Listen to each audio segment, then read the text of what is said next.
জয় গৌর, জয় নিতাই। আজ 27শে আগস্ট 2024 ও 10ই ভাদ্র 1431 মঙ্গলবার। আজ আমি শ্রী চৈতন্য চরিতামৃত পাঠ করছি। আজ এই জন্মাষ্টমীর পুণ্য লগ্নে আমি শ্রী চৈতন্য চরিতামৃতের শ্লোক 112 থেকে 114 পাঠ করছি। শ্লোক 112। नारायण हे नारायण भवभयहरणं नारायण लक्ष्मीकान्तं कमलनयनं मंगलचरणं नारायण। শ্লোক 112। তাহার বিভূতি দেহ সব চিদাকার, চিদ্বিভূতি আচ্ছাদি তারে কহে নিরাকার। শ্লোকার্থ। পরমেশ্বর ভগবানের দেহ ঐশ্বর্য পরিকর আদি সব কিছুই চিন্ময়। মায়াবাদী দার্শনিকেরা কিন্তু তার চিৎ বিভূতি আচ্ছাদিত করে তাকে নিরাকার বলে বর্ণনা করে। তাৎপর্য। ব্রহ্মসংহিতায় বর্ণনা করা হয়েছে ঈশ্বর পরম কৃষ্ণ সচ্চিদানন্দ বিগ্রহ পরমেশ্বর ভগবান শ্রীকৃষ্ণের চিন্ময় দেহ নিত্য জ্ঞানময় ও আনন্দময়। এই জড় জগতে সকলের দেহই ঠিক তার ঠিক বিপরীত, অসৎ বা অনিত্য, অজ্ঞান ও দুঃখময়। তাই পরমেশ্বর ভগবানের দেহকে যে কখনো কখনো নিরাকার বলে বর্ণনা করা হয় তা ইঙ্গিত করে যে তার দেহ আমাদের মতো জড় নয়। মায়াবাদী দার্শনিকেরা জানে না পরমেশ্বর ভগবান নিরাকার কিভাবে। পরমেশ্বর ভগবানের আমাদের মতো রূপ নেই, কিন্তু তার চিন্ময় রূপ আছে। সেই কথা না বুঝে মায়াবাদী দার্শনিকেরা কেবল এক পক্ষ সমর্থন করে বলে যে পরমেশ্বর ভগবান বা ব্রহ্ম হচ্ছেন নিরাকার।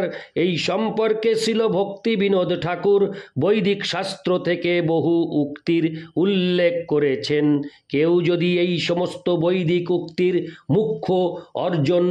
মুখ্য অর্থ গ্রহণ করেন, হরে কৃষ্ণ, কেউ যদি এই সমস্ত বৈদিক উক্তির মুখ্য অর্থ গ্রহণ করেন তাহলে তিনি বুঝতে পারেন যে পরমেশ্বর ভগবানের রূপ সচ্চিদানন্দ বিগ্রহ, অর্থাৎ তিনি চিন্ময় দেহ সম্পন্ন। বৃহদারণ্যক উপনিষদে 5.1.1 বলা হয়েছে পূর্ণমদ পূর্ণমিদং পূর্ণাৎ পূর্ণমদোচ্যতে। তা থেকে বোঝা যায় যে পরমেশ্বর ভগবানের দেহ চিন্ময়। কেননা যদিও তিনি বিভিন্ন রূপে প্রকাশিত হন তবুও তিনি একই থাকেন। ভগবদ্গীতায় 10.8 ভগবান বলেছেন অহং সর্বস্ব প্রভবমত্ত সর্বং প্রবর্ততে। আমি সব কিছুর উৎস, সব কিছু আমার থেকেই প্রকাশিত হয়। মায়াবাদী দার্শনিকেরা তাদের জড় ধারণা অনুসারে অনুমান করে যে পরম তত্ত্ব যদি নিজেকে সব কিছুর মধ্যে বিস্তার করেন তাহলে তার আদি রূপ অবশ্যই নষ্ট হয়ে যায়। এভাবেই তারা মনে করে যে ভগবানের বিরাট রূপ ছাড়া আর কোনো রূপ থাকতে পারে না। কিন্তু বৃহদারণ্যক উপনিষদে প্রতিপন্ন হয়েছে পূর্ণমিদং পূর্ণাৎ পূর্ণমদুচ্যতে।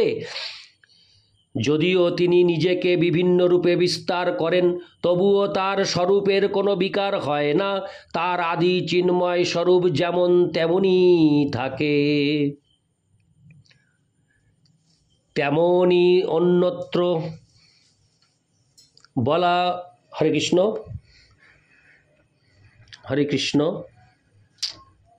তেমনই অন্যত্র বলা হয়েছে বিচিত্র শক্তি পুরুষ ও পুরাণ আদি পুরুষ পরমেশ্বর ভগবানের বিচিত্র শক্তি রয়েছে।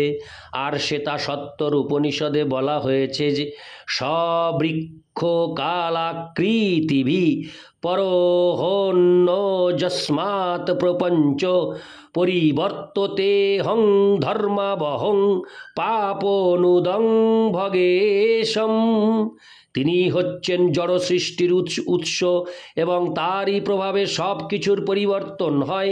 তিনি হচ্ছেন ধর্মের রক্ষাকর্তা এবং সব রকম পাপ কর্মের সংহারক। তিনি হচ্ছেন সর্ব ঐশ্বর্যের ঈশ্বর। শ্বেতা সত্তর উপনিষদ 6:6 বেদাহমেতং পুরুষং মহান্তমাদিত্য বর্ণং তমসো পরাস্তাৎ। এখন আমি পরমেশ্বর ভগবানকে মহত্তম থেকেও মহোত্তর রূপে জানতে পেরেছি। তিনি সূর্যের মতো জ্যোতির্ময় এবং অন্ধকারাচ্ছন্ন এই জড় জগতের অতীত। শ্বেতা সত্তর উপনিষদ 3:8 পতিং পতিনাং পরমং পরস্তাৎ। তিনি হচ্ছেন সমস্ত ঈশ্বরদের ঈশ্বর, পরমেরও পরম, পরমেরও পরম। শ্বেতা সত্তর উপনিষদ 6:7 মহান প্রভুর বৈ পুরুষ। তিনি হচ্ছেন মহান প্রভু এবং পরম পুরুষ। শ্বেতা সত্তর উপনিষদ 3:12 পরাশ্ব শক্তির বিবিধৈব শ্রুয়তে। তার পরাশক্তি আমরা বিভিন্নভাবে উপলব্ধি করতে পারি। শ্বেতা সত্তর উপনিষদ 6:8 তেমনি ঋগ্বেদে বর্ণনা করা হয়েছে।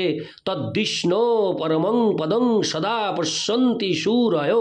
শ্রী বিষ্ণু হচ্ছেন পরমেশ্বর ভগবান এবং যারা যথার্থই তত্ত্বজ্ঞানী তারা সর্বদাই তার শ্রীপাদপদ্মের কথা চিন্তা করেন।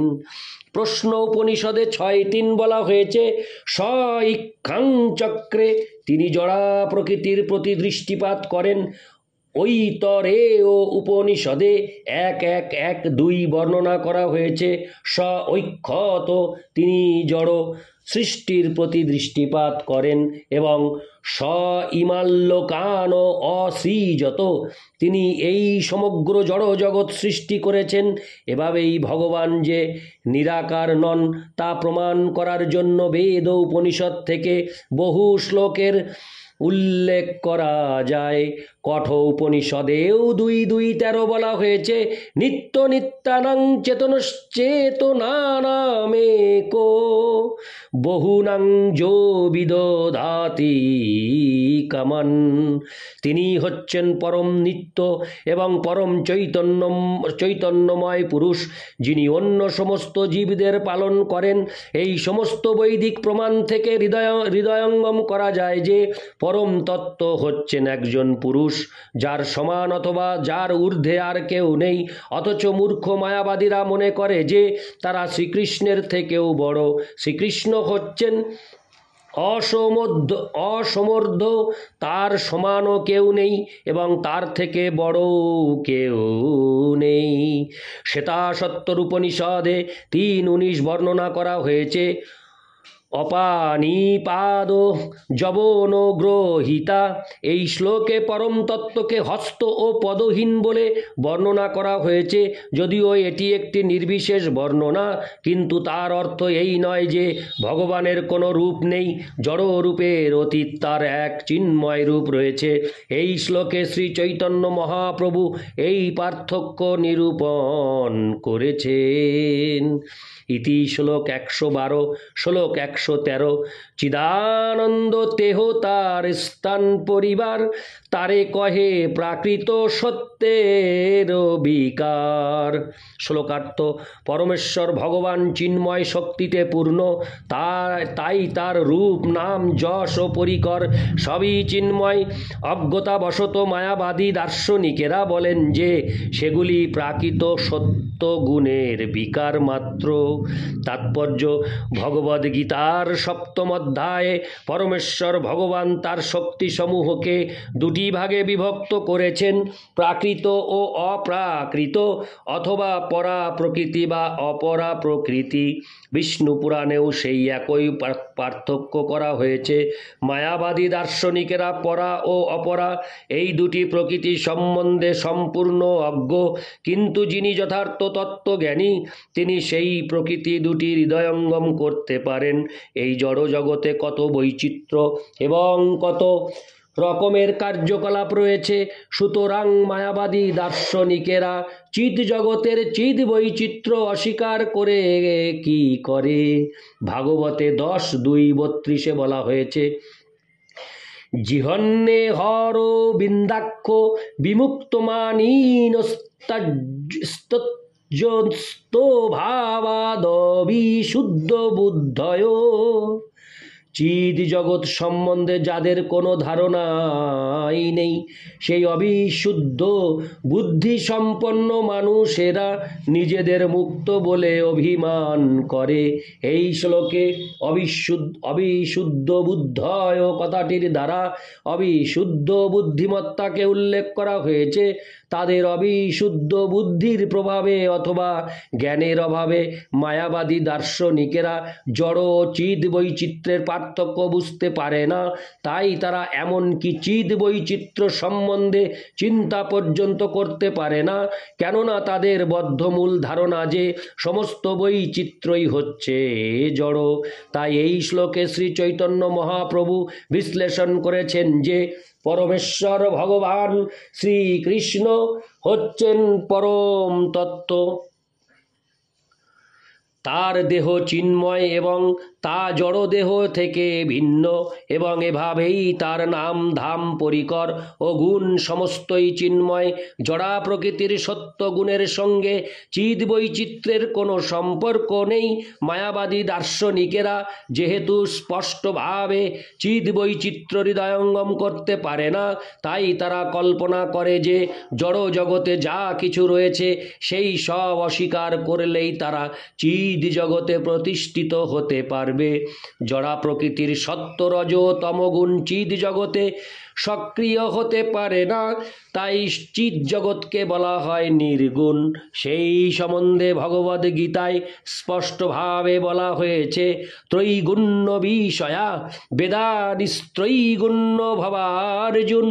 জড়া প্রকৃতির 3টি গুণের প্রভাবে জড় জগতের প্রকাশ, কিন্তু এই ত্রিগুণের প্রভাব থেকে সম্পূর্ণ মুক্ত চিদ জগতে প্রবেশ করতে হলে এই গুণগুলি থেকে মুক্ত হতে হবে। পরবর্তী শ্লোকে শ্রী চৈতন্য মহাপ্রভু মায়াবাদ দর্শন থেকে শিবকে বিযুক্ত করেছেন। ইতি শ্লোক 114। হরে কৃষ্ণ। ইতি শ্লোক 113। শ্লোক 114। তার দোষ নাহি তেহ আজ্ঞাকারী দাস, আর যেই শুনে তার হয় সর্বনাশ। শ্লোকার্থ, শিবের অবতার শঙ্করাচার্য নির্দোষ, কারণ তিনি হচ্ছেন ভগবানের আজ্ঞাকারী দাস। কিন্তু যে তার সেই মায়াবাদী দর্শন অনুসরণ করে তার সর্বনাশ হয়, তাদের পারমার্থিক প্রগতি চিরকালের জন্য বিনষ্ট হয়ে যায়। মায়াবাদী দার্শনিকেরা ব্যাকরণের বাক্য বিন্যাসের মাধ্যমে তাদের বেদান্ত জ্ঞান প্রদর্শন করার ব্যাপারে অত্যন্ত গর্বিত, কিন্তু ভগবদ্গীতায় শ্রীকৃষ্ণ বলেছেন যে তারা হচ্ছে মায়োপরিত জ্ঞানা, মায়ার প্রভাবে প্রকৃত জ্ঞান থেকে বঞ্চিত। মায়ার 2টি শক্তির প্রভাবে তার 2 প্রকার ক্রিয়া সম্পাদিত হয়।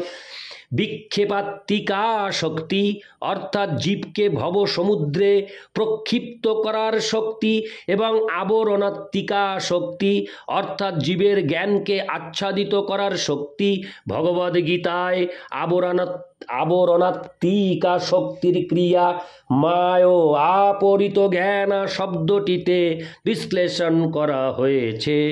দৈবী মায়া বা শ্রীকৃষ্ণের মায়া শক্তি কেন মায়াবাদীদের জ্ঞান অপহরণ করে নেয় সেই কথাও ভগবদ্গীতায় আসুরং ভাবমাশ্রিতা শব্দটির মাধ্যমে বিশ্লেষণ করা হয়েছে। এই কথাটিতে তাদেরই কথা বলা হয়ে রয়েছে। যারা ভগবানের অস্তিত্বকে স্বীকার করে না, ভগবানের অস্তিত্বে অবিশ্বাসী মায়াবাদীদের দুই শ্রেণীতে বিভক্ত করা যেতে পারে।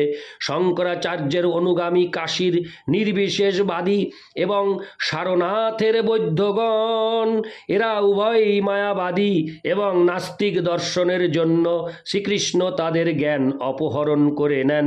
এরা উভয়ই ভগবানের অস্তিত্ব অস্বীকার করে না। বৌদ্ধ দার্শনিকেরা আত্মা ও ভগবান উভয়ের অস্তিত্বই অস্বীকার করে এবং শঙ্কর সম্প্রদায় যদিও সরাসরিভাবে ভগবানের অস্তিত্ব অস্বীকার করে না, কিন্তু তারা বলে যে পরম তত্ত্ব নিরাকার। তাই তারা উভয়েই অবিশুদ্ধ বুদ্ধয়, অর্থাৎ তাদের জ্ঞান ও বুদ্ধি অপূর্ণ এবং অবিশুদ্ধ। বিখ্যাত মায়াবাদী সদানন্দ যোগীন্দ্র বেদান্ত সার নামক একটি গ্রন্থে শঙ্করাচার্যের দর্শন ব্যাখ্যা করেছেন এবং শঙ্করাচার্যের অনুগামীরা তার এই গ্রন্থটির প্রভূত গুরুত্ব দান করে। এই বেদান্ত সার গ্রন্থে সদানন্দ যোগীন্দ্র বর্ণনা করেছেন যে সচ্চিদানন্দ অদ্বয় বস্তুই ব্রহ্ম এবং অজ্ঞান আদি জড় সমূহই অবস্তু। এই অজ্ঞান জড় এর বর্ণনা করে তিনি বলেছেন তা হচ্ছে সৎ ও অসৎ থেকে পৃথক জ্ঞান। তা অনির্বচনীয়, কিন্তু তা ত্রিগুণাত্মক। এভাবেই তিনি বিবেচনা করেছেন যে শুদ্ধ জ্ঞান ব্যতীত যা কিছু তা সবই জড়। এই অজ্ঞান কখনো সর্বব্যাপ্ত এবং কখনো ব্যষ্টিগতভাবে এক এবং অনেক রূপে ব্যবহৃত হয়। এই সমষ্টি উৎকৃষ্ট উপাধি বিশিষ্ট হলে বিশুদ্ধ সত্য প্রধান নাম লাভ করে। চৈতন্যে বিশুদ্ধ সত্য প্রদান। সমষ্টি অজ্ঞান প্রতিফলিত হলে সর্বজ্ঞ, সর্বেশ্বর, সর্বনিয়ন্তা, সদব্যক্ত জীবসমূহের অন্তর্যামী জগতের কারণ ঈশ্বর সংজ্ঞা লাভ করে। ঈশ্বর সকল অজ্ঞানের প্রকাশক বলে সর্বজ্ঞ। তাদের মতে ঈশ্বরত্ব প্রাকৃত, সত্যের অজ্ঞানজ বিকার মাত্র। জীব মলিন সত্য প্রধান ও ব্যষ্টি উপাধি বিশিষ্ট। এভাবেই তার মতে সর্বব্যাপ্ত বিষ্ণু ও জীব উভয়ই অজ্ঞানজাত। সরল ভাষায় বলা যায় যে সদানন্দ যোগীন্দ্রের মতে যেহেতু সব কিছুই নিরাকার, তাই বিষ্ণু ও জীব উভয়ই অজ্ঞানজাত। তিনি আরও বিশ্লেষণ করেছেন যে বৈষ্ণবদের বিশুদ্ধ সত্য সম্বন্ধে যে ধারণা, তা হচ্ছে প্রধান বা জড় সৃষ্টির মূল তত্ত্ব। তার মতে সর্বব্যাপ্ত জ্ঞান যখন বিশুদ্ধ সত্যের দ্বারা কলুষিত হয়, যা হচ্ছে সত্য গুণের বিকার, তখন সর্বশক্তিমান, সর্বজ্ঞ, সর্বকারণের পরম কারণ, অন্তর্যামী পরম ঈশ্বর সংজ্ঞা লাভ করে। সদানন্দ যোগীন্দ্রের মতে যেহেতু ঈশ্বর সমস্ত অজ্ঞানের আধার, তাই তাকে সর্বজ্ঞ বলা যায়।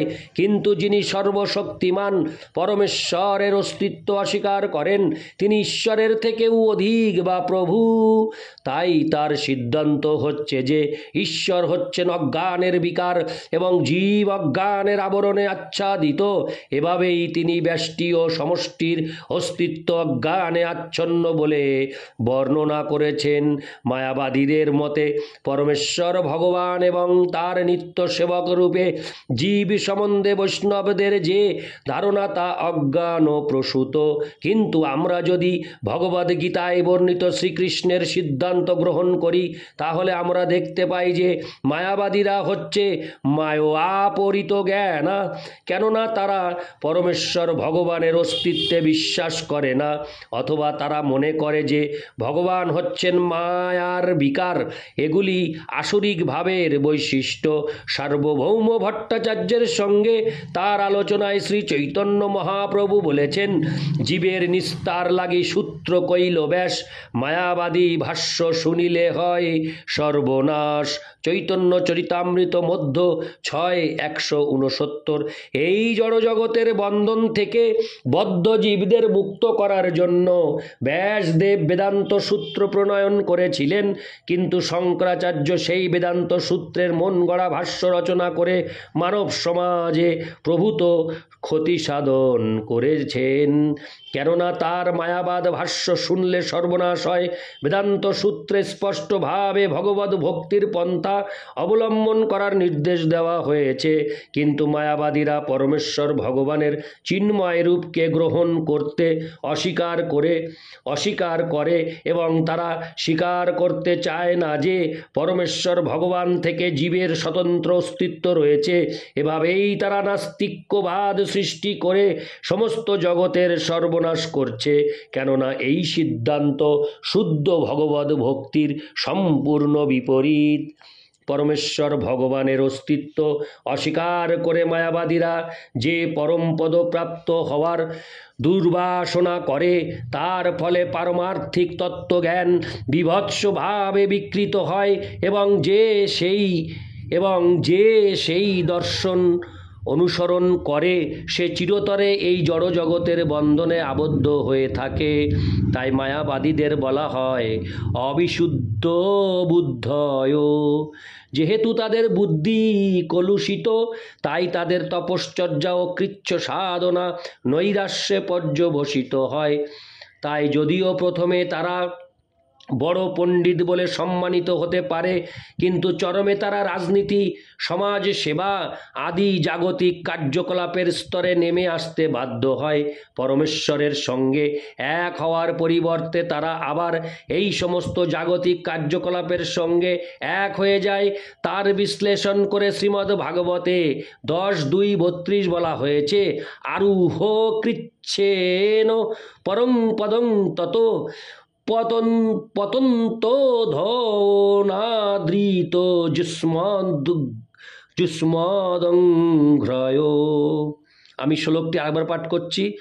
আরূহ কৃচ্ছেন পরং পদং তত পতন্ত ধনাদৃত যুষ্মদংঘ্রয়। প্রকৃতপক্ষে মায়াবাদীরা তাদের আধ্যাত্মিক জীবনে কঠোরভাবে তপশ্চর্যা ও কৃচ্ছ সাধনা করে এবং তার ফলে তারা নির্বিশেষ ব্রহ্মস্তরে উন্নীত হয়, কিন্তু ভগবানের চরণারবিন্দের প্রতি অবহেলা করার জন্য তারা আবার এই জড় জগতের স্তরে অধঃপতিত হয়। ইতি শ্লোক 114। নারায়ণ হে নারায়ণ ভবভয়হরণম নারায়ণ। জয় গৌর, জয় নিতাই, হরে কৃষ্ণ, রাধে রাধে, হরি বল।